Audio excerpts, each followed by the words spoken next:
No Wall They Can Build, a guide to borders and migration across North America. Episode 10, From East to West, Part 1, Chaos and Order, and Transformation.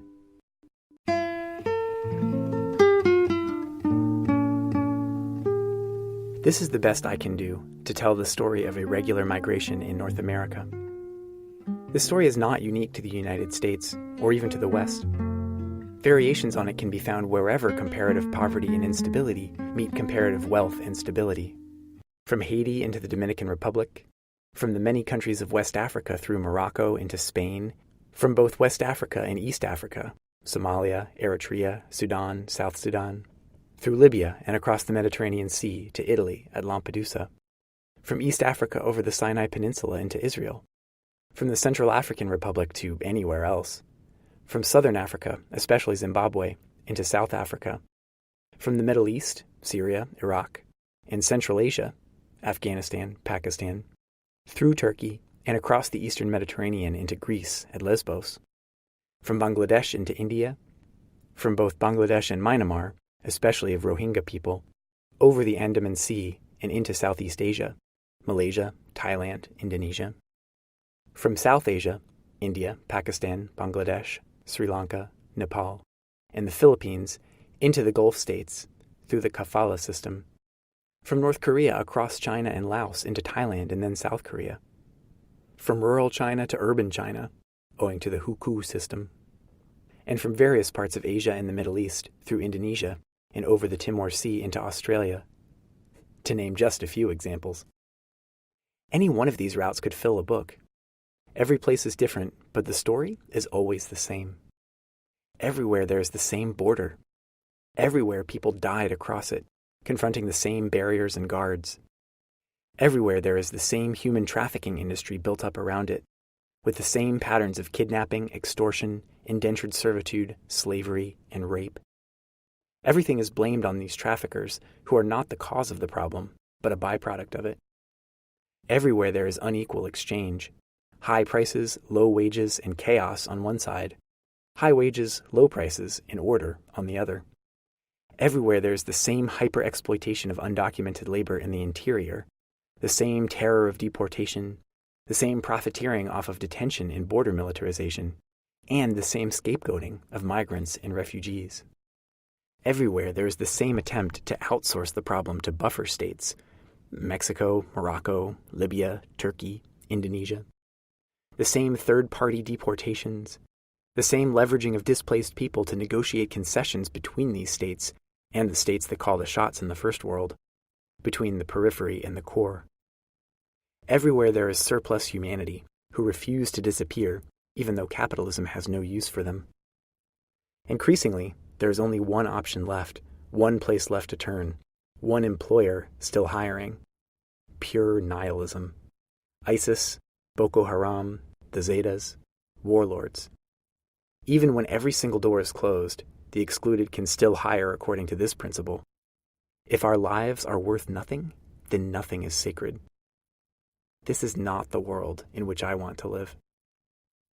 The core tenet of free trade, the globalized capitalism that has dominated the world since the end of the Cold War, is that capital should be able to move freely across borders, while labor and surplus humanity are constrained by them.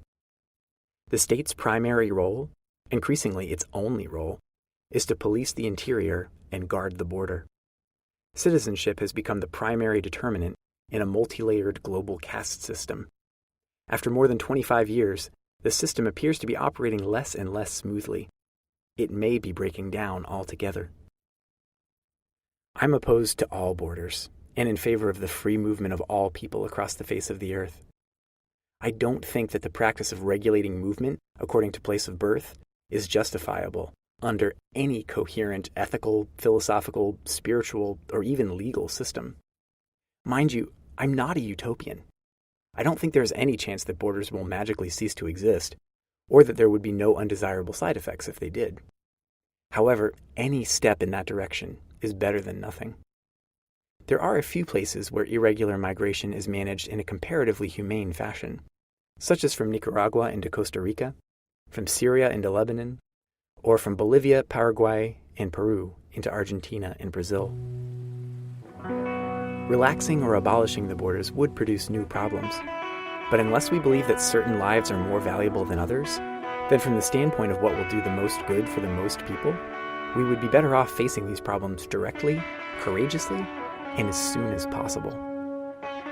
Yes, it would make it easier for terrorists to attack the West, but if the West ceased to be a sealed fortress sucking in resources, there would be less incentive to attack it. Yes, wars might spread, but like it or not, these wars are already on their way, with a vengeance, and the borders are only exacerbating the conditions that drive people to fight in them. The writing is on the wall. We live at the end of a time when the needs of certain people could be fulfilled at the expense of others, without a price. That era is drawing to a close.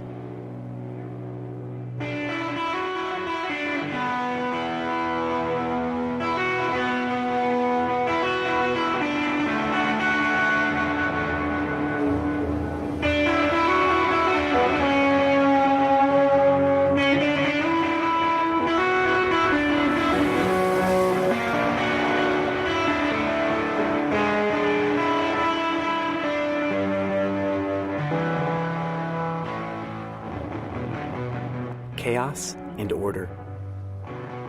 The wall in the desert should be regarded as the symbol of my generation, as surely as the wall in Berlin was the symbol of the last one. Like the Berlin Wall, it will be torn down with hammers and bulldozers. I'll be there, if I'm still breathing. After the end of the Cold War, we were told that we had reached the end of history. The new era was to last forever. Liberal democracy, capitalist free trade, U.S. military hegemony, and a carefully managed system of borders to regulate the movement of labor in surplus populations. For a period of time in the 1990s, it was possible for some people to convince themselves that this was true. Nobody believes this story anymore, least of all the primary beneficiaries of the prevailing order. Their apocalyptic anxiety is written all over their movies, music videos, and advertisements, and especially their contingency plans. I won't even bother to touch on ecology. Everybody knows the party can't last, that the carriage turns into a pumpkin at midnight, and our children will reap the whirlwind. At the turn of the century, those of us who opposed the prevailing order understood ourselves as engaged in a bilateral confrontation, pitting the interlaced structures of state power and capitalism against the interests of humanity as a whole. I can no longer type those words with a straight face. Another world is always possible, as our slogan proclaimed, but now it's clear that we were not the only ones thinking about what the other world should look like, and that social instability in and of itself is not necessarily a good thing. So even if the neoliberal era is coming to an end, there are no guarantees that something better will take its place. Those who oppose this order in the name of liberation for all are not the only ones interested in tearing down its borders, nor the best armed, trained, or financed. ISIS may be the first fascist formation in history to be explicitly anti-racist and anti-nationalist. They actually managed to tear down a national border, which is more than any other movement or uprising has accomplished lately. ISIS miscalculated, of course. People do not tolerate chaos for very long. They look for any possible resolution, including totalitarianism if there is no other option and it isn't possible to escape.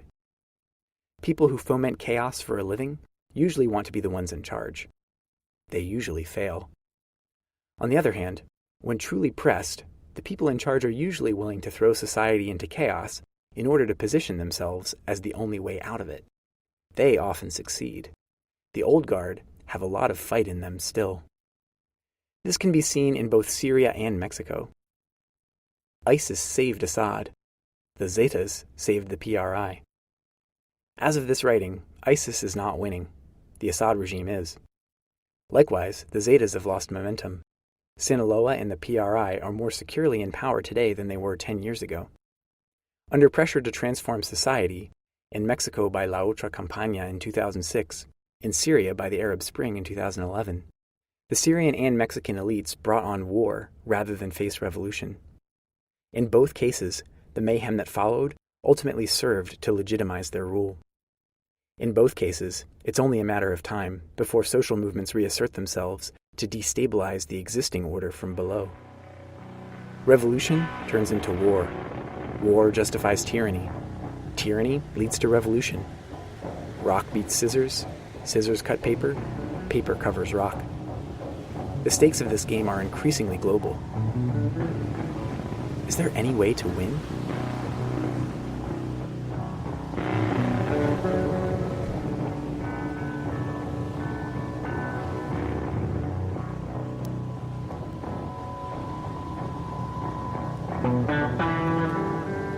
One of the founders of No More Deaths once told me a story called The Parable of the River.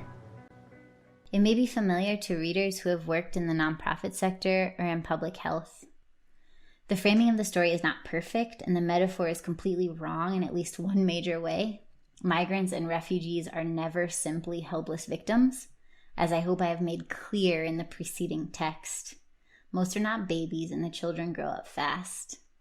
Nonetheless, the parable is well known for a good reason. It speaks to the central dilemma of desert aid work and other projects like it. It goes something like this. There's a small village on the edge of a river. One day, a villager goes down to the riverbank to wash some clothes. She sees a baby floating down the river. She jumps into the water and pulls the baby to safety. She carries him to the village and finds someone to care for him. Wet and tired, she returns to wash the clothes. She sees another baby floating down the river. Once again, she jumps into the swift current and takes the child into her arms. Before she can climb back onto the riverbank, she sees another baby floating towards her, and then another and another. She grabs one of them, but she only has 2 arms. The last 2 babies float past her. One disappears into the water just out of her reach. The other dashes his head open against a large rock. The woman looks up the river. 6 more babies are floating towards her. Horrified, she shouts for help. Villagers working in the field nearby run to help her. The babies keep coming. Soon, the entire village is occupied with the many tasks that the river demands. There are teams of strong swimmers who maintain a watch on the riverbank at all times. They pull babies out of the river until their muscles cramp and their teeth are chattering. Sometimes even the strongest swimmers go into the river once too often. They are swept under by the fierce cold current and their bodies are broken on the rocks. There are people who nurse the babies back to health and tend to their wounds. There are foster parents, carpenters, weavers, gardeners, hunters, teachers, therapists, and cooks. It takes a lot of work to ensure that all these babies are properly fed, clothed, housed, and integrated into the life of the village. There are people who do all of these things and still feel like they're not doing enough. It is not possible to pull every baby out of the river. Many drown, but the villagers feel that they are doing well to cope with the crisis as best as they can. Indeed, the village priest blesses them for their good work. Life goes on. Eventually, however, it becomes increasingly difficult to provide enough food to feed everyone and to find homes for so many babies. The villagers are exhausted and hungry and sad. Their nerves are shot. Tempers flare. Fights break out. Winter is coming. One day, 2 women are seen walking away from the village. "Where are you going?" another villager asked them, disconcerted. "We need you here. Can't you see how busy we are?" "You all carry on here," said one of the 2, machete in hand. The other woman is holding a pitchfork. "We're going upstream to stop whoever is throwing all these babies into the river." A noisy argument breaks out in the village square. "It's about time," roars the blacksmith, raising his hammer. "Why in the hell didn't we think of that before? We can't afford to go on like this forever. Count me in." Many of the villagers shout their approval. "Not so fast," counters the gravedigger, slamming his pick into the ground. "What will happen if we all just leave our posts? Who will watch the river? Who will care for the children already living among us? Who will staff the clinic or tend the fields? I'll tell you what will happen. More babies will drown." Many of the same villagers nod in solemn agreement. "This is a false dichotomy," protests the teenager who washes the dishes. "Some of us should go up the river and some of us should stay here." Most everyone agrees that she has a point, but this is a small village that we are talking about. "There are not enough of us," says the village priest. "And besides, let's say we decide to head upstream. You grab a shovel and I'll grab an axe. What will we find? Certainly it's possible that there has been some accident. Perhaps there is a gaping hole in a bridge somewhere beside a nursery. But that doesn't seem very likely. Given the sheer number of babies in the river, it seems that the most likely explanation is that some hateful or ruthless person is throwing them in. To what end? There must be some reason. What will we do if we find the villain? Will we attempt to reason with him and explain why, all things considered, throwing babies in the river is a bad thing to do? Will we push him into the river? Are we willing to kill him if that is the only way to end this vile practice? What if he is bigger than our friend the blacksmith? What if he has a gun and is not alone? What if his henchmen are armed with clubs, knives, pistols, shotguns, rifles, heavy artillery, tanks, helicopters, fighter jets, ballistic missiles, and nuclear bombs? How could we ever be able to stop him? Thankfully, the priest is missing something, and so is this parable. There are millions of people in the river. We have to become capable of helping each other out.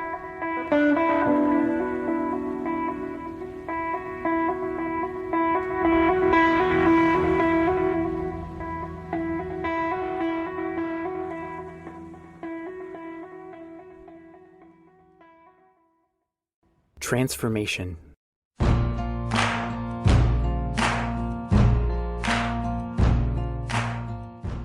If there is no struggle, there is no progress. Those who profess to favor freedom and yet deprecate agitation are men who want crops without plowing up the ground. They want rain without thunder and lightning. They want the ocean without the awful roar of its many waters.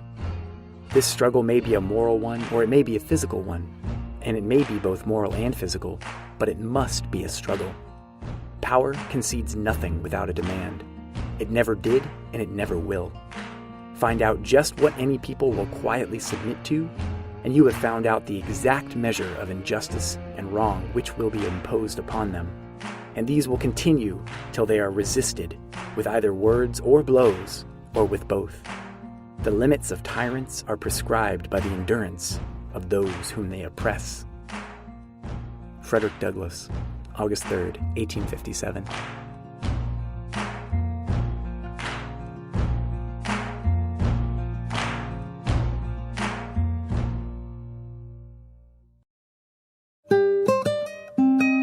Revolution. Are we talking about a revolution then? What is revolution? What does it mean?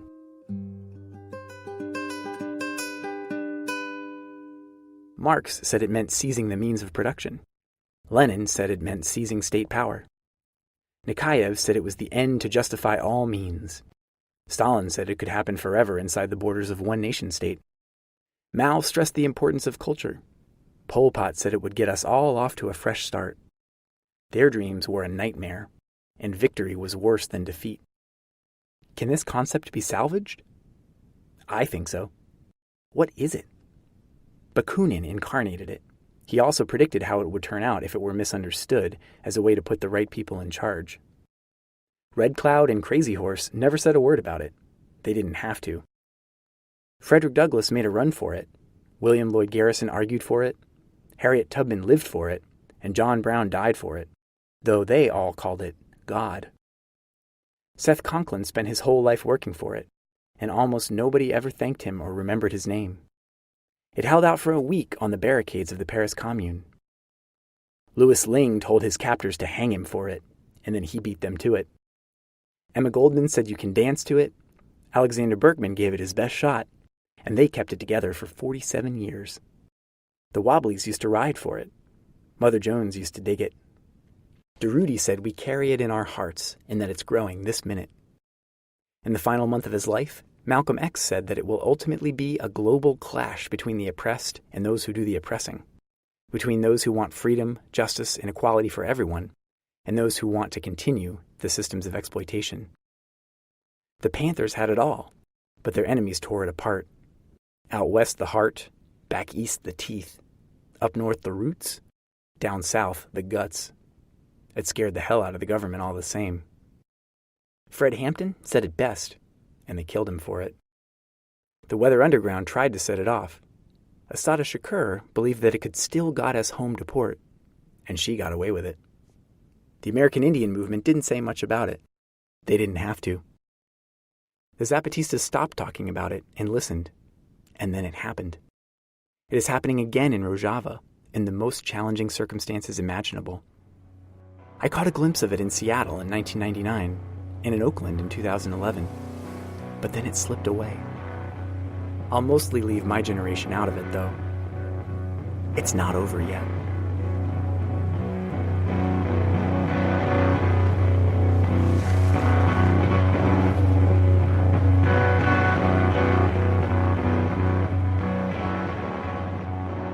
A hard lesson.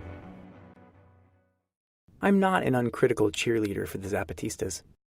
However, there's a reason they were able to bring about the first revolution of the postmodern era. They studied their predecessors carefully, applied the lessons that were useful to them, adapted their strategies to their environment, waited patiently until the time was right, acted boldly, and turned the world on its head.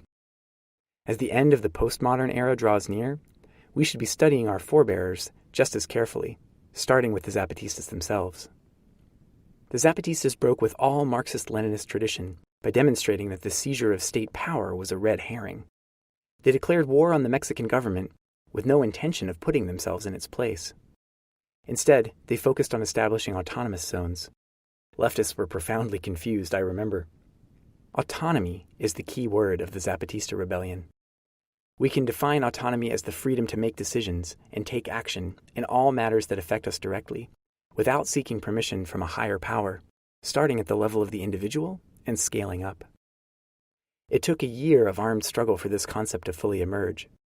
Its first appearance in Zapatista canon is in the January 1995 Third Declaration of the Lacandon Jungle. By the Sixth Declaration in June 2005, it was central.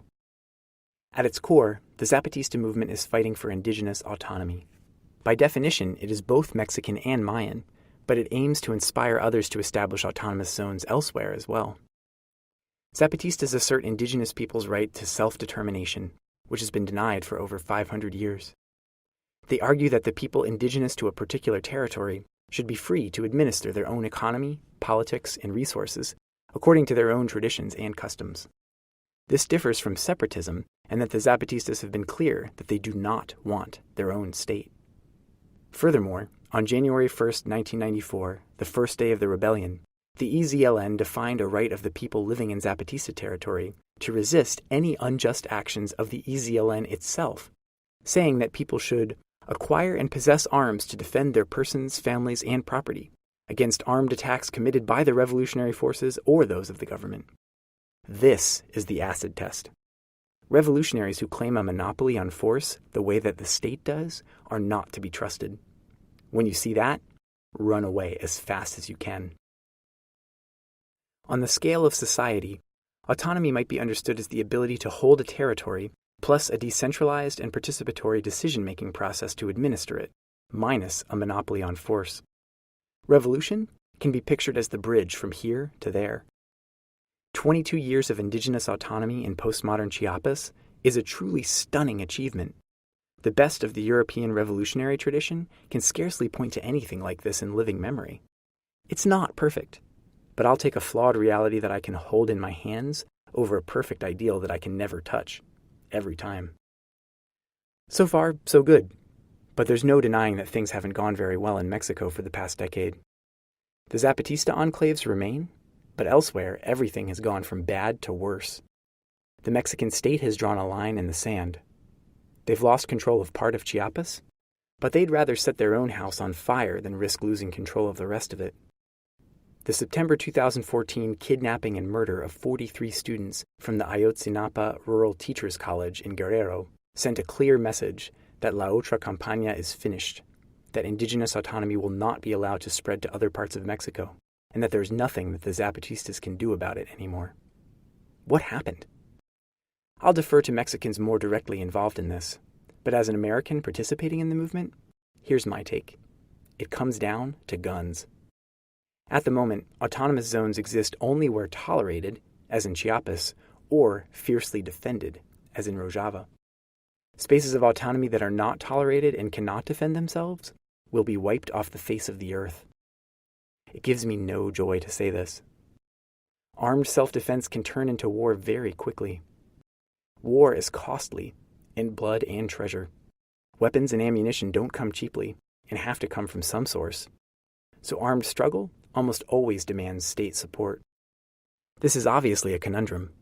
Why would any state want to preserve spaces of autonomy? Generally, they don't. Fine, but this generally means that when revolution turns into war, autonomy is the first casualty. Central to the Zapatistas' breakthrough was their understanding that war is not won on the battlefield alone. The driving force of the revolution is not to be found in armed conflict, but in a better way of life. Unfortunately, the state always seems to have an ace in the hole. Against all odds, the Zapatistas remain unvanquished. Their ongoing revolution has been an inspiration to millions of people worldwide for an entire generation, myself included. But the path to another world that they tried to open to us all has been submerged in an ocean of blood. There is no easy solution to this dilemma.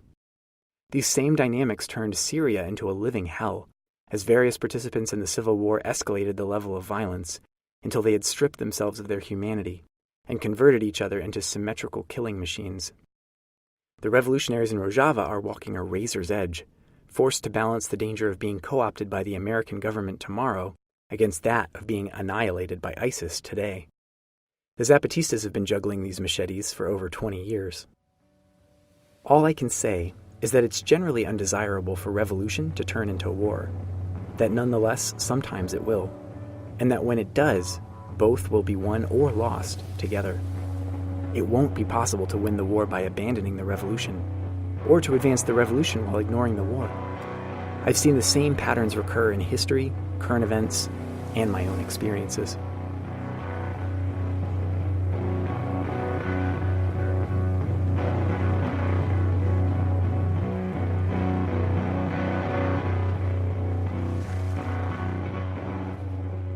In 2010 and 2011, I spent some time working with Triqui people from the municipality of San Juan Copala in Oaxaca. Triquis there had taken part in the 2006 uprising in Oaxaca, and in January 2007, the municipality declared autonomy along the lines of the Zapatista model. By November 2009, paramilitaries aligned with the state government had placed the entire community under siege, cutting off access to water, food, medical services, and electricity. Gunmen stationed in the hills surrounding the town were shooting at anything that moved. Numerous people were killed. On April 27, 2010, a small group of outside supporters, also veterans of the 2006 uprising, attempted to break the siege with a caravan of several vehicles full of food, water, and medical supplies. Paramilitaries ambushed the caravan outside of Copala, shouting and killing 2 participants, Alberta, Betty, Cariño Trujillo, a widely respected Mixteca and the director of an indigenous organization named Cactus, and Judy Jacola, a Finnish solidarity worker who was well integrated into the Oaxacan social struggle. The survivors escaped into the mountains, several wounded, emerging alive days later and many miles away after having sent out gripping videos of the ordeal over their cell phones. The story briefly made American news. The outcry in Mexico was tremendous. I think it's fair to say that the story was especially compelling to many people because of who died. In Betty's case, Triquis and Mixtecas have a very long and contentious history. In the American context, it might be like if a Hopi woman was killed while attempting to stop the relocation of Navajo or Dene elders on Black Mesa, or if an Ojibwe woman was killed while bringing supplies to Lakota water protectors at Standing Rock. And Judy was Finnish. It was not lost on anyone that he had come from halfway across the world to risk his life for indigenous autonomy. Many people thought it was strange that he was involved. One of the survivors of the first caravan told me once. It wasn't. Judy knew exactly what he was getting into. He was one of us, and his death was a terrible loss. Copala is the only campaign that I've ever been involved with in which I would regularly see indigenous people carrying around pictures of a martyred white solidarity worker, rather than the other way around. Betty and Judy's names will be tied together as long as either of them are remembered. In June 2010, a much larger caravan was organized to break the siege, this time comprised of numerous buses and dump trucks full of hundreds of people and supplies from all over Mexico. I was there too. Even by my standards, this was a hair-raising experience. The caravan was repeatedly held up by police as it approached Copala and shadowed by groups of masked gunmen posted on hills above the road. It's impossible to say if they were police, military, paramilitary, or some combination of the three. Shortly after nightfall, several miles outside of town, the uniformed police announced that they wouldn't guarantee our security, and they all left. This was a do-or-die moment. It was very hard to say what would happen next. As participants in the caravan, we had agreed to defer ultimate decision-making power to a core group of triquis from San Juan Copala. This leadership had agreed to take input from all participants into consideration. Leadership was faced with a difficult choice. They decided to turn back. This caused a complete uproar. People were screaming at each other in the middle of the road and trying to decide what to do.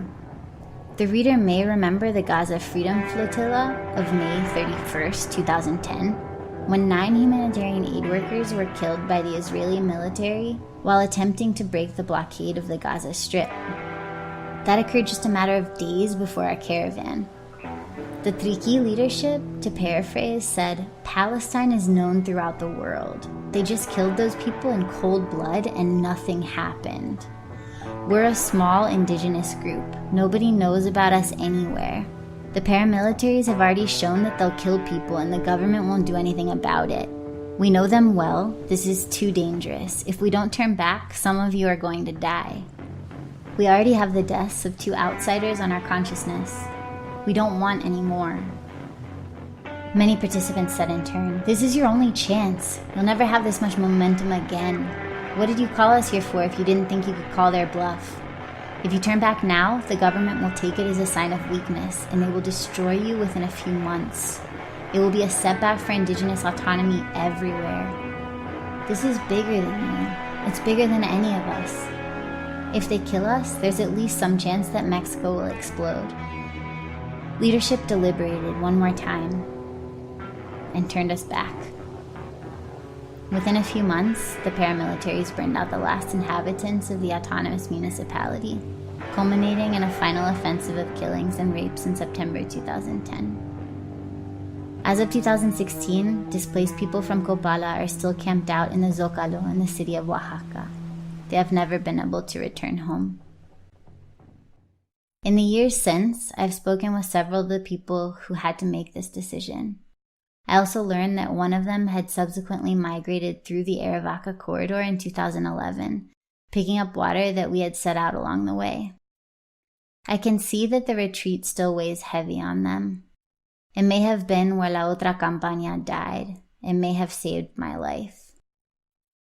Nobody can say. I don't know myself. I'm afraid both statements may be correct. I consented to defer to those people and I respect the decision they made.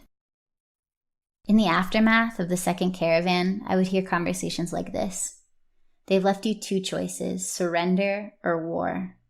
The response would be, the paramilitaries are financed by the state government. We are poor people, financed by nobody. It's all well and good to talk about armed struggle. If we went to war, how would we afford guns and ammunition? And where would we get them? Are you going to supply them? We would lose. The siege of San Juan Copala taught me a hard lesson. Unarmed resistance is suicide in the face of a ruthless enough foe.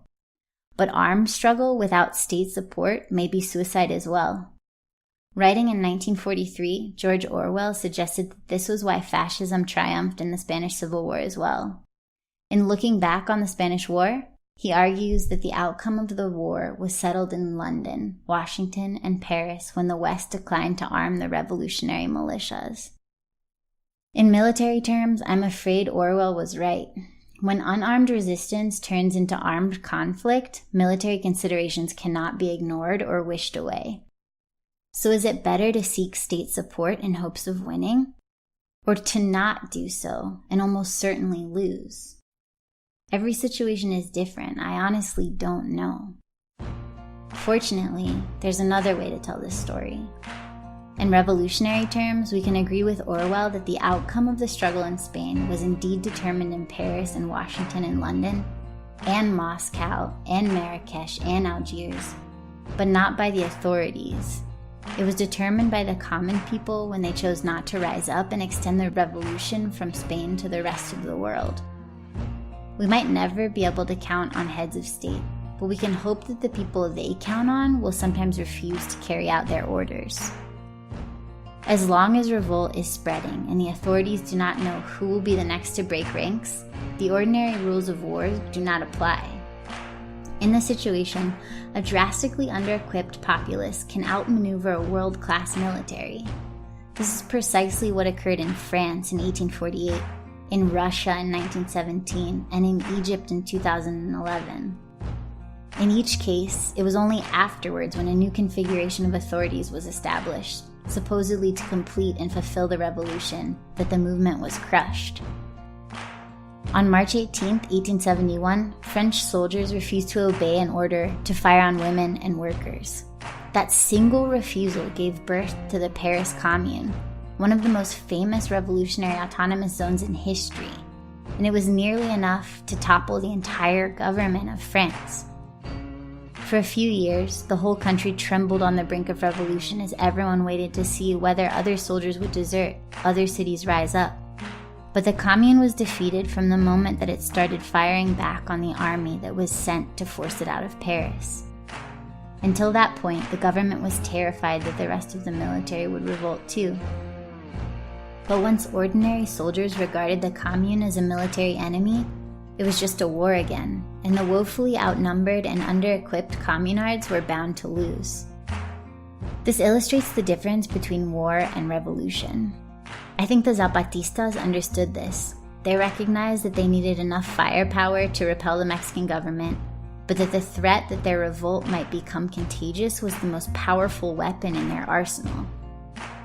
To put this all together, the short-term survival of autonomous territories often depends on physical superiority over a completely ruthless foe, which unfortunately demands an arms supply and arms suppliers. I've seen this with my own eyes. Midterm survival likely depends on revolutionary momentum spreading far enough to keep the place from being encircled, embargoed, and economically choked into submission. And long-term survival ultimately implies some kind of global revolutionary transformation. The faster this all takes place, the less bloody it's likely to be. For what it's worth, the defeat at Copala does seem to have informed later struggles, such as the ones in Santa Maria, Ostula, and Cheran, both in Michoacán.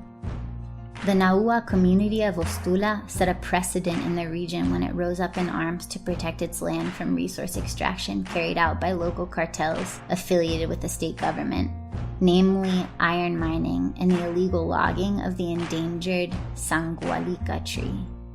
The Perepecha community of Cheran also rose up in arms in 2011 to defend its communal forests from logging operations affiliated with the state government and local cartels. Both communities have organized rondas comunitarias, community militias, to defend themselves from attack. I don't know where the money or weapons come from in Ostula or Cheran, but I'm willing to bet that part of the explanation for the success of the rondas and the expansion of indigenous autonomy in Michoacán is that this question has been answered there somehow. Cheran and Ostula committed themselves to collective armed self-defense, while Copala did not. Copala was annihilated.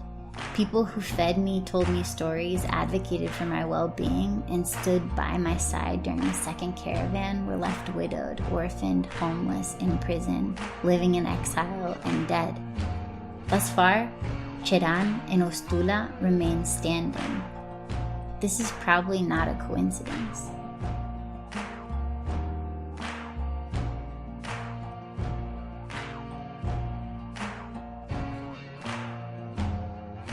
The price of freedom is death. Malcolm X.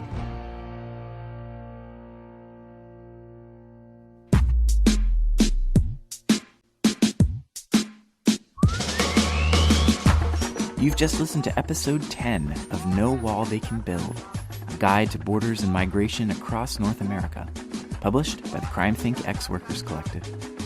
Stay tuned next week for our 11th and final episode, From East to West, Part 2, Solidarity and Home. This audiobook is a production of the Ex-Worker Podcast Collective. You can check us out at crimethinc.com/podcast. To order a print copy of the book, read a free PDF version online, check out the poster that accompanies the book, or to learn more about the anarchist struggle for a world without borders, visit crimethinc.com/borders. To learn more about No More Deaths and solidarity work in the desert along the U.S.-Mexico border, visit nomoredeaths.org.